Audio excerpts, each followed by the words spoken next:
Hello dear students, कैसे हैं आप सब। आज हम लोग पढ़ने वाले हैं इलेक्ट्रोनेगेटिविटी। और इलेक्ट्रोनेगेटिविटी से पहले मैं आपको पोलर बॉन्ड्स के बारे में बताऊंगा, पोलर कोवेलेंट बॉन्ड्स।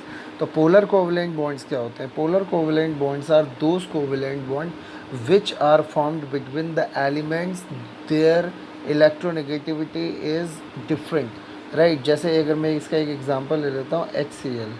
तो HCl में क्या है? HCl में एक कोवेलेंट बॉन्ड बना हुआ है। The covalent bond is formed by those elements, between those elements, those have the tendency to sharing their electron with their neighboring atom।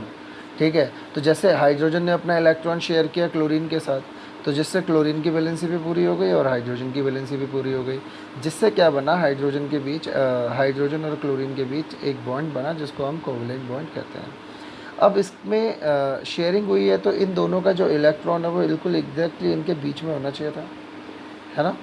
लेकिन क्या होता है कि क्लोरीन के पास एक ऐसी पावर होती है, और वो पावर एक ऐसी टेंडेंसी आती है। वो क्यों आती है? क्योंकि इसके पास देखिए कितने इलेक्ट्रॉन होते हैं, लास्ट सेल में 7 इलेक्ट्रॉन होते हैं। और 7 इलेक्ट्रॉन के साथ इसने अपना एक इलेक्ट्रॉन इधर शेयर कर दिया, एक इलेक्ट्रॉन हाइड्रोजन ने शेयर कर दिया, तो अब टोटल कितने इलेक्ट्रॉन हो गए इसके पास? 8 इलेक्ट्रॉन हो गए। क्योंकि क्लोरीन को लास्ट सेल में 8 इलेक्ट्रॉन मिल जाते हैं तो इसका कॉन्फ़िगरेशन बन जाता है 288। तो अब इस वजह से ये नोबल गैस कॉन्फ़िगरेशन को एक्वायर कर लेता है जो कि आर्गन का है। तो अब यहाँ पर एक चीज़ आप देखेंगे कि इसकी टेंडेंसी है नोबल गैस कॉन्फ़िगरेशन को एक्वायर करने की, और वो इसे मिल भी गया है। तो ये जो इलेक्ट्रॉन है, जो शेयर्ड इलेक्ट्रॉन है दोनों, इन दोनों इलेक्ट्रॉन को क्लोरीन अपनी तरफ को अट्रैक्ट कर लेगा। अट्रैक्ट करने से क्या होगा, ये इलेक्ट्रॉन क्लाउड, जो ये इलेक्ट्रॉन थे बीच में ना रह के किसके क्लाउड में चले जाएंगे? क्लोरीन के क्लाउड में चले जाएंगे, जिसकी वजह से क्लोरीन पर एक पार्शियल नेगेटिव चार्ज आ जाता है। और क्योंकि ये क्लोरीन के इलेक्ट्रॉन क्लाउड में चले गए हैं, तो इसका मतलब ये है कि यह हाइड्रोजन के क्लाउड से दूर हो गए हैं। और अगर ये हाइड्रोजन के क्लाउड से दूर हो गए हैं तो इसका मतलब इस पर कैसा साइन आएगा? पार्शियल पॉजिटिव साइन आएगा। बात आई थिंक समझ में आ गई होगी। मैं इसको दोबारा से एक बार एक्सप्लेन करता हूँ, देखिए क्या हो रहा है। There is a bond formed between chlorine and hydrogen, which is a covalent bond, right?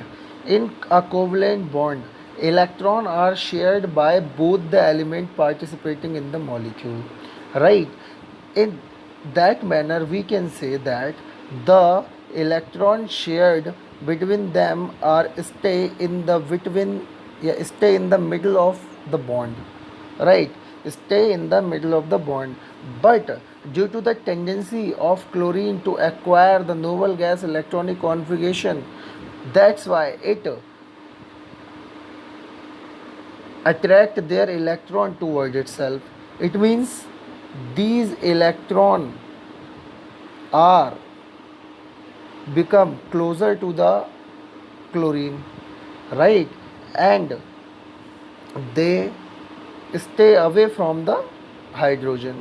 ये हाइड्रोजन से दूर रहते हैं और क्लोरीन के पास चले जाते हैं, ठीक है ना, क्योंकि क्लोरीन की टेंडेंसी है electronic configuration of noble gas को एक्वायर करने की, ठीक है। तो जिसके कारण इस पर पार्शियल नेगेटिव चार्ज आता है और इस पर पार्शियल पॉजिटिव चार्ज आता है। क्लोरीन की यही टेंडेंसी, या किसी भी एलिमेंट की ये टेंडेंसी कि वो अपने इलेक्ट्रॉन्स को या शेयर्ड पेयर ऑफ इलेक्ट्रॉन्स को अपनी तरफ खींचेगा, उसी को हम क्या कहते हैं? इलेक्ट्रोनेगेटिविटी कहते हैं। तो इसकी डेफिनेशन है, element share their electrons to form a covalent bond. A single bond is formed when the elements share their electron, one electron, when the covalent bond is formed between two similar atoms. Then it is 100% covalent. But when a covalent bond formed between the two different atoms in such a molecule, covalent bond are partially ionic due to the difference between their electronegativity. ठीक है, बिल्कुल वही बात है।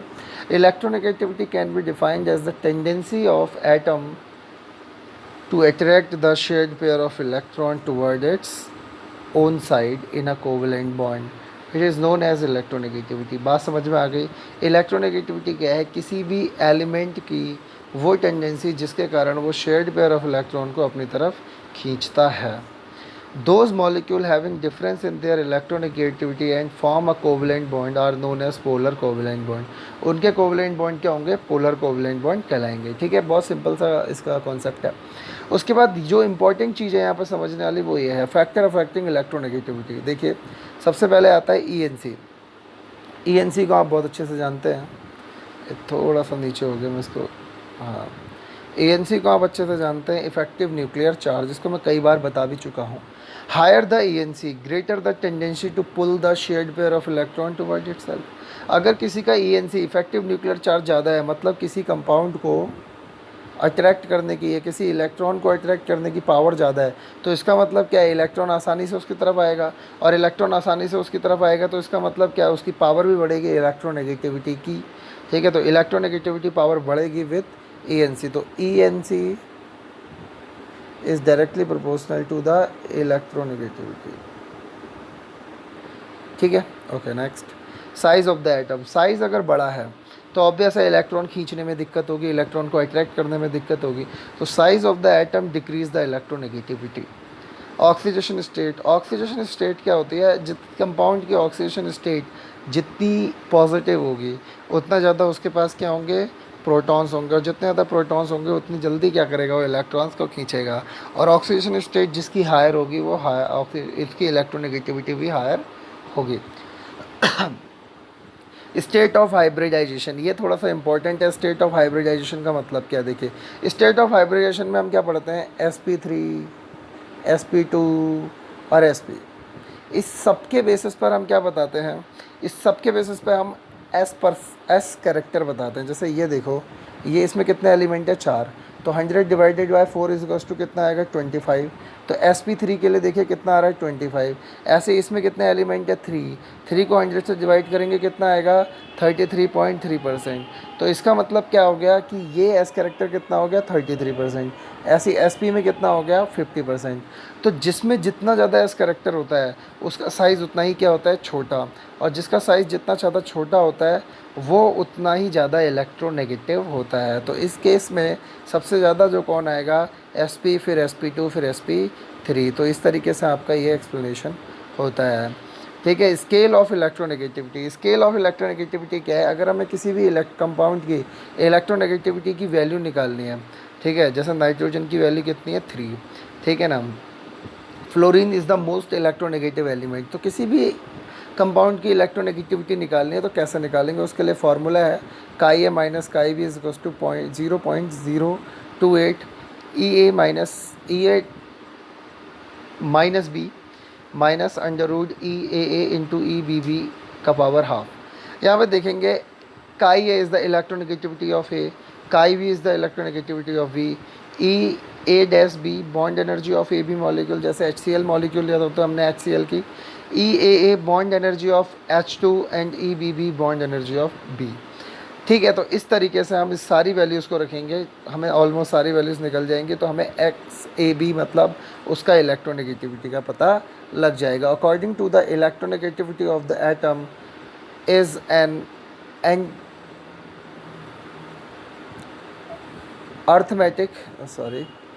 arithmetic mean of its and first ionization enthalpy and electron affinity. ठीक है ना. तो इस तरीके से क्या करेंगे हम, जो इलेक्ट्रोनेगेटिविटी है वो अर्थमेटिक मीन होता है किसका? उसकी first ionization enthalpy and electron affinity का. ठीक है. तो ये दोनों चीज़ें हम यहाँ पे एक बार देख लेते हैं.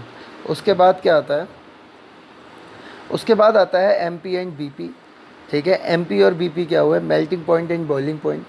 Melting point and boiling point of elements are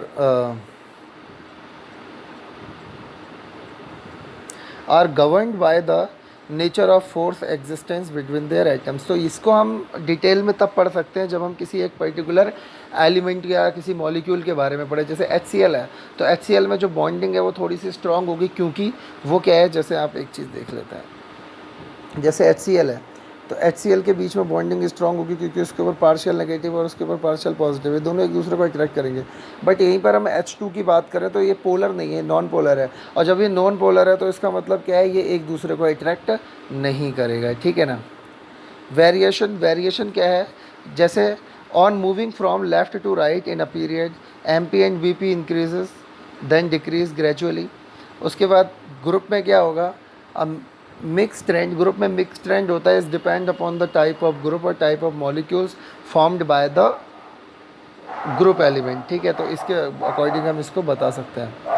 उसके बाद आता है पीरियोडिक ट्रेंड। पीरियोडिक ट्रेंड क्या है, पीरियोडिक ट्रेंड में हमने पढ़ा है अभी तक, trend of some chemical properties like diagonal relationship, inert pair effect and lanthanide, ठीक है। तो ये इसमें थोड़ा सा जो लेंथेनाइड और क्या कहते हैं ये सारी चीज़ें हैं, ये मैं आपको कल बताऊंगा। वीडियो आज हम लोग यहीं तक पॉज करते हैं, ठीक है, क्योंकि फिर लंबी हो जाएगी ज़्यादा और फिर आपका देखने का मन नहीं करेगा। तो आप वेरिएशन या फिर आप एमपी तक रखते हैं हम इसको आज, ठीक है ना।